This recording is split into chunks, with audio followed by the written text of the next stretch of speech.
This time, kalbo. Sabi niya, Dong, unahin mo ako. Dahil lang sa akin, madali lang. Iba ang balak mo sa gupit niya. Sini mo natin sa gitna. Wala kagad mga ngiti-ngiti mo na ganyan. Talagang alam mong kalbo, talagang gawa mo pa talaga ng ano ah. Talagang kasabi ng mga bata, Uncle Benji, kaganda ang gupit mo. Pero guys, talagang wala akong masabi sa kay Uncle Benji. Sobrang bait na tao. Ganun lang talaga ang pag-start ko ng gupit.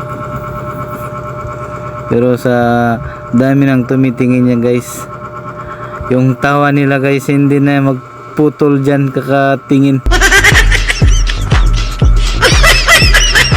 Tinatawa na siya guys kasi nga pati raw bungot tanggalin na dahil hindi na rin daw kulay itim, puti na.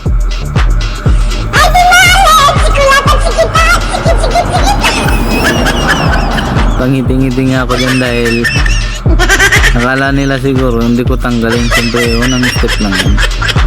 Kasi sabi niya zero raw.